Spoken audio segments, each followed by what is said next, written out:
नमस्कार. अक्कलकोटस्थ श्री स्वामी समर्थ महाराजांची आद्यबखर. प्रकाशक धार्मिक प्रकाशन संस्था, अभिवाचन अदिती पालीमकर. भाग 56.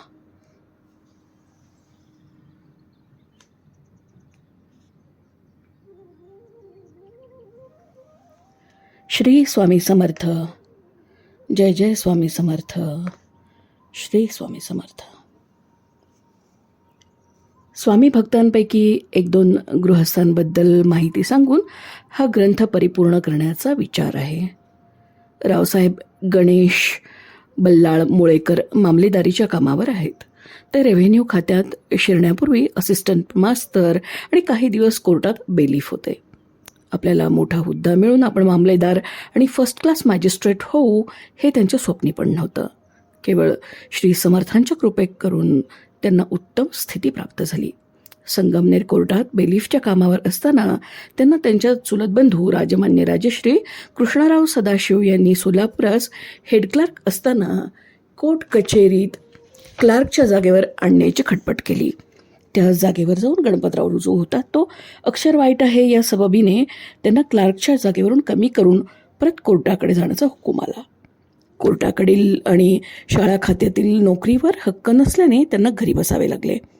अशा संकटसमयी मानव अधिकारी वर्गाकडे हांजी करण्याची पंचायत न करता त्यांनी श्री स्वामी जगद्गुरू पतितपावन यांच्याकडे धाव घेतली. यापूर्वी गणपतराव यांनी श्री समर्थांची कीर्ती मात्र श्रवण केली होती, पण प्रत्यक्ष दर्शन झाले नव्हते. अक्कलकोट गावात शिरताच श्री स्वामी महाराजांची ब्रह्मानंद देणारी मूर्ती सडकेवरच विराजमान झालेली गणपतरावांच्या दृष्टीला पडली. आहा, दत्त मूर्ती पाहून गणपतरावांच्या आनंदाला पारावार राहिला नाही. आनंदाश्रूंनी अंघ्री क्षालन करून गणपतराव उभे राहिले. अशी आनंद मूर्ती जन्मात त्यांच्या दृष्टीस पडली नव्हती. गावात जाऊन गणपतराव यांना नैवेद्य करवून श्री सान्निध्य ते घेऊन आले. तोपर्यंत समर्थांची स्वारी खासबागेत जाऊन विहिरी नजीक विराजमान झालेली होती. यावेळेस महाराजांनी तमोवृत्तीचा स्वीकार केला होता.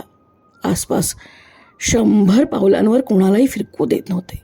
नैवेद्य सेवेकराने पुढे केल्याबरोबर महाराज गाली प्रदान करीत असे बहुत वेळा होऊन शेवटी जवळच्या सेवेकऱ्यांजवळ नैवेद्य देऊन गणपतरावास परत जावे लागले. पुन्हा 3ऱ्या प्रहरी गणपतराव दर्शनाला आले. त्यावेळेस महाराज फार शांत स्थितीत असून आनंदी होते आणि अशावेळी गणपतरावाने चवरी, वारणे, चरण चूरणे वगैरे अल्पसेवा केली. महाराजांच्या सानिध्याने गणपतरावांची तल्लीन वृत्ती होऊन देहभान हरपले. याप्रमाणे काही दिवस गेले. आपली नोकरी गेली ती मिळण्यासंबंधाने विचारण्याची संधी गणपतरावांना काही सापडेना. महाराजांच्या जे जाज्वल्य तेज होतं ते पाहून प्रश्न करण्याचा त्यांना धीरच होईना. रामनवमीच्या आदल्या दिवशी गणपतरावांनी एका सेवेकऱ्याला विनंती केली की उद्या रामनवमी आहे, सबब फराळाकरता आपणाला 8 आण्याचे दही विकत घेऊन द्यावे. गणपतरावानं विचार केला की आपलं अडलेलं काम सेवेकऱ्यांकडे करवून घेऊन दही द्यावं. गणपतराव सेवेकऱ्यास म्हणाले, एक काम आहे, तेवढं झालं म्हणजे आनंदाने आपण दही देऊ. सेवेकऱ्याचं काम कोणते आहे ते त्यांनी सेवेकऱ्याने जेव्हा विचारलं तेव्हा आपली नोकरी गेली आहे आणि ती मिळण्यासंबंधाने समर्थांना प्रार्थना करायची असल्याचे गणपतरावांनी सांगितले. सेवेकऱ्याने तात्काळ समर्थांस प्रश्न केला, यांची नोकरी गेली आहे ती केव्हा लागेल? महाराज म्हणाले, नोकरी लागली आहे, जा. हे ऐकून गणपतरावांना समाधान वाटले, पण थोडी शंका आल्याने पुन्हा सेवेकऱ्यास विनंती केली, आपणास 40 रुपयांची नोकरी होती, आता किती रुपयांची लागेल? याबद्दल आणखी एक वार प्रश्न करावा. गणपतरावांच्या अर्जावरून त्यास 15 रुपयांची नोकरी देण्याचे कलेक्टर साहेबांनी कबूल केले होते. सेवेकऱ्याने महाराजांना पुन्हा प्रश्न केला, महाराज नोकरी किती रुपयांची लागेल? तेव्हा महाराज एकदम म्हणाले, 1,00,000 रुपयाची लागली, जा. हा आशीर्वाद ऐकून गणपतरावांस परमानंद झाला. सेवेकऱ्यांना 8 आण्याचं दही देऊन थोडे दिवस तिथे राहून गणपतराव गाणगापुरास गेले. जाताना महाराजांनी एक चमत्कार केला. गणपतरावांची नोकरी गेली असल्याने खर्चाची टंचाई होती आणि गाणगापुरास लागणारे रुपये निराळे ठेवून कडपगाव पावेतो लागणारे टांग्याचे पैसे गाठी मारून ते निघाले. जास्ती खर्चण्यास राहिले नाहीत. टांग्यात बसून चालू झाले तो बातमी लागली की समर्थांची स्वारी स्टेशनच्या वाटेवरच रामाच्या देवळात आहे. दर्शन घेतल्याशिवाय जाता येईना. नारळ वगैरे पुढे ठेवण्यास घ्यावा तर पैसे बेतापुरतेच. सबब कसे करावे याबद्दल त्यांना विचार पडला. टांग्यातील दुसऱ्या भाडेकरूंनी समर्थांपुढे ठेवण्यास खारका घेतल्या. त्यातील 4 नासक्या कुचक्या मिळालेल्या खारका घेऊन समर्थांपुढे ठेवून चरणी मस्तक ठेवले. त्यासरशी महाराज रागावून म्हणाले, नारळ घेऊन ये जा. हे ऐकून निरुपाय होऊन रुपया मोडून 4 आण्यांचा नारळ आणून महाराजांपुढे ठेवला. महाराजांनी तो उचलून एक शास्त्री जवळ बसले होते त्यांना दिला. गणपतरावांनी मग कडपगावचा रस्ता धरला. मनात चिंता की महाराजांनी तर रुपया मोडण्यास लावला. आता सोलापूर पावेतो खर्ची कशी पुरणार.